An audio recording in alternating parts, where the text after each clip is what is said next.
Hello, I'm Franz Spohn, and I'm here to introduce you to Faber-Castell's fabulous Polychromos Color Pencils. Polychromos means many colors, and there are, in fact, many colors, 120 of them. So you have 120 colors to choose from. They are primarily an oil base, so that when you're working with them, you don't have the bloom or the waxy buildup with pencils that are primarily wax. So I'm working on a 100% rag paper that has a slight tooth to it. I advise you to not write somebody's letter, but rather when you're working on a drawing, you have much more control on how much pigment you're putting down on the paper when you hold it on the end and pretty much let gravity do some of the work. All right.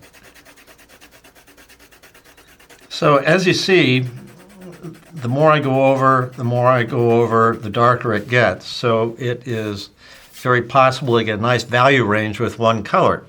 So I'm starting to wear the point down a little bit. So I am using this pencil sharpener, which has two holes, one for a graphite pencil and one for a color pencil.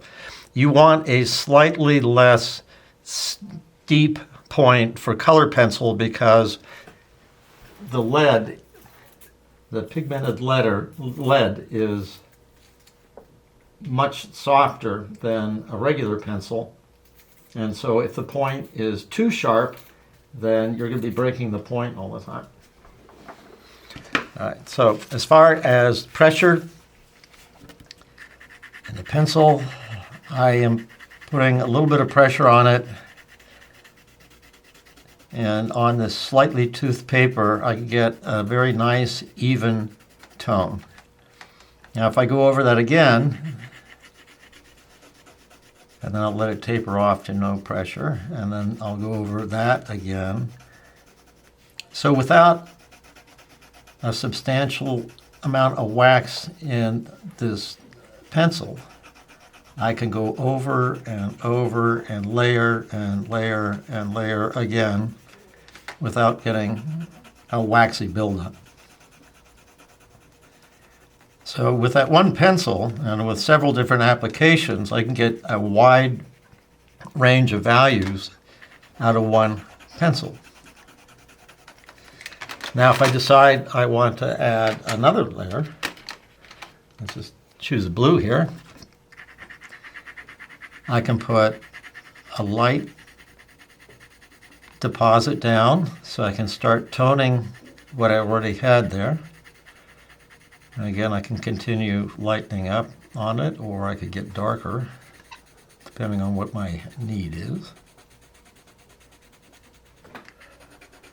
So let's see what happens when I really build up.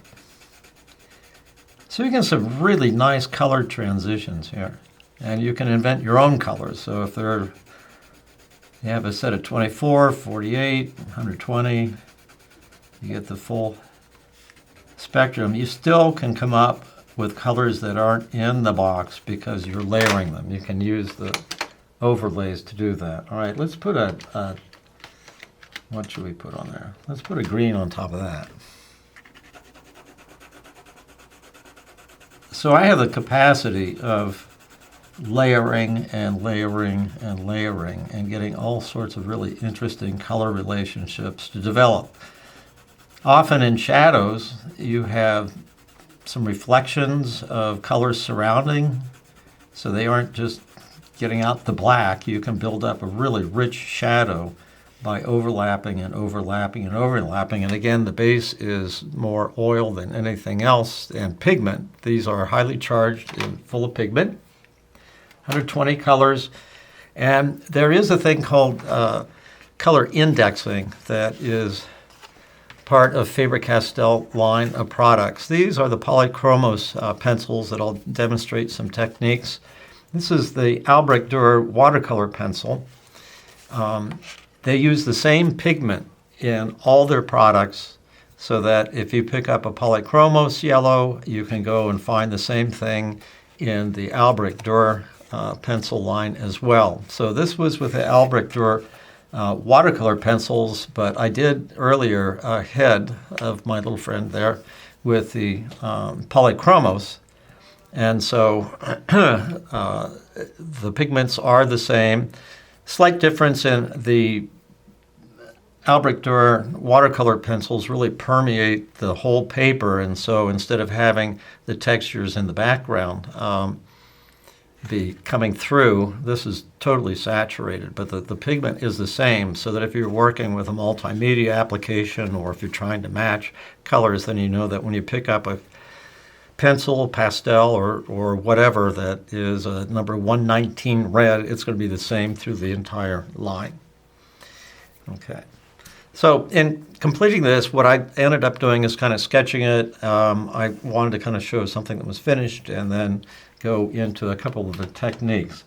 So in order to kind of complete my friend here, slightly different lighting, but I'll get the shapes about the same. A lot of times too, before I get started, I'll put a scrap piece of paper down or tracing paper so I'm not smearing over where I've already worked, because I don't always go, up in this corner and work down. So I like making sure that my pencil is nice and sharp. And I'm trying not to mash the paper down so that I lose the grain. And you can see in what I've already done in the background that there's kind of an overall tonality to it that allows the white of the paper to be kind of down in the valleys, and then the pigment is on the top.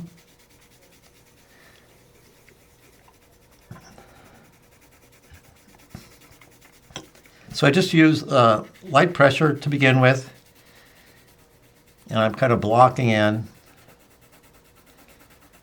the whole area. Okay, once I get a base color down, then I'll go over it again, and I can either start getting to be a little bit richer with the same pencil, or I can choose to go to a slightly darker version of that yellow.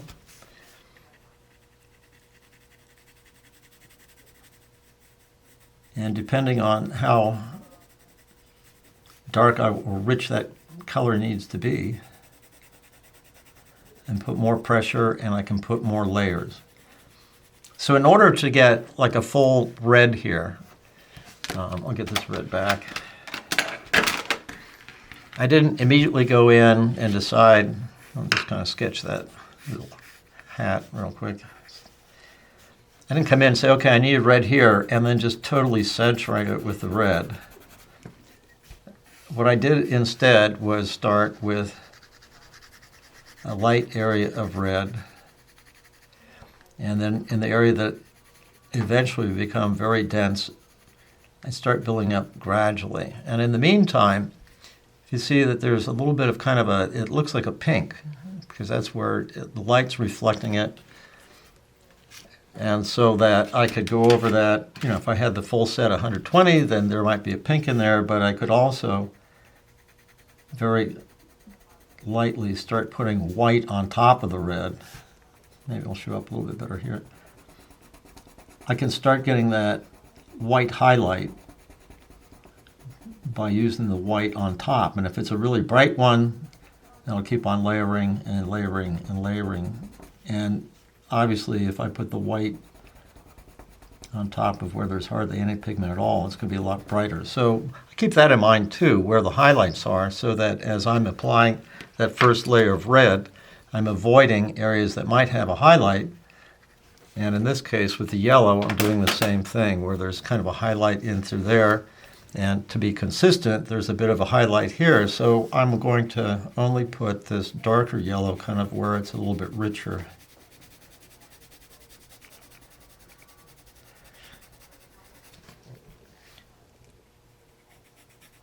Now, this is obviously a very specific way of drawing that is a little bit more rendered. So these are techniques that you would use perhaps in doing something like this. Now, if I decide in this area I could put just a little extra value down there. And then come out with my kneaded eraser. A kneaded eraser you actually need. And it's a little bit sticky.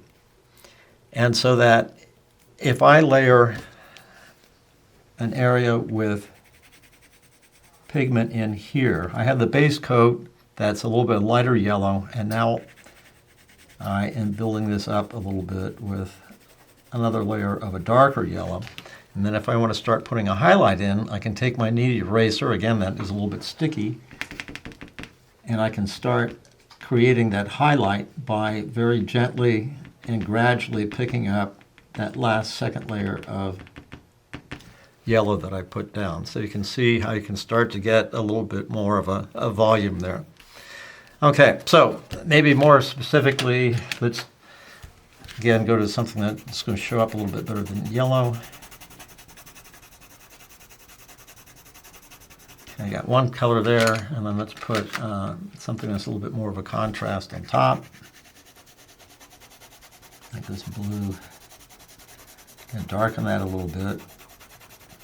And again, I'm building up a nice coating of the second color, but I'm not really forcing it and damaging the surface of the paper. Again, this is 100% rag slight tooth. You could work on a cold press, which means it has a lot of texture, a hot press, which has no texture, or the general paper. I'm going to take my kneaded eraser, and you can see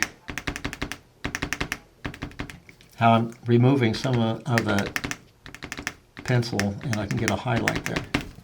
So you can combine all sorts of things. Now, the pigments that are used, I had mentioned index coloring. That means that you can match the pigment up from one medium to the next, but it also is highly light fast. It is very archival, it's very permanent, and they go by the way that this color is rated is by the blue wool scale, which is the standard in the industry for rating how strong pigment is.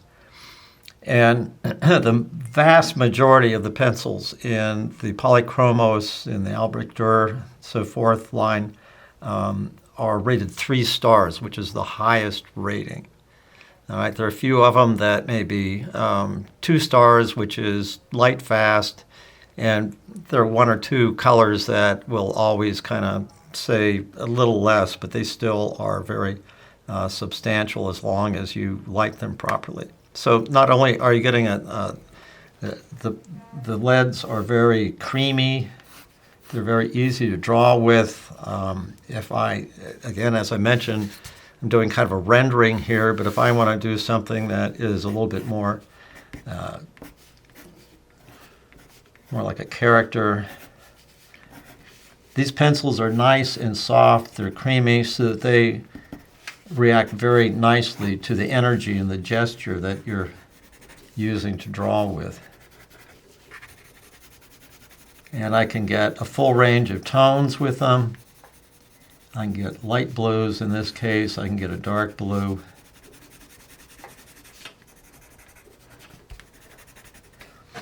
And they play well with each other, they layer.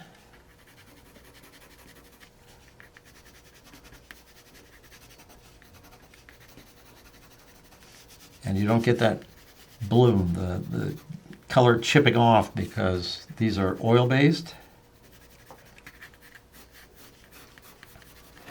Now, when they make the pencils themselves, they are, like all Faber-Castell pencils, they are what they call SV bonded. The leads are totally glued along the entire barrel of the pencil.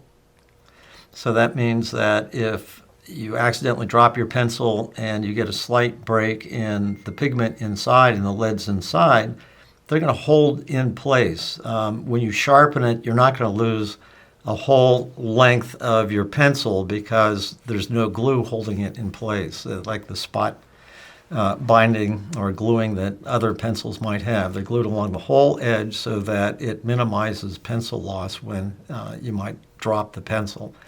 They have a nice bright water-based lacquer coating that matches the colors. I especially like the idea that they come pre-sharpened, and so that the branding that tells you this is a number 219 deep scarlet red, that's printed on the pencil. It's finished nicely, and so that with them coming pre-sharpened, you're not going to accidentally sharpen that number so that you no longer have your reference about what kind of pencil you're using.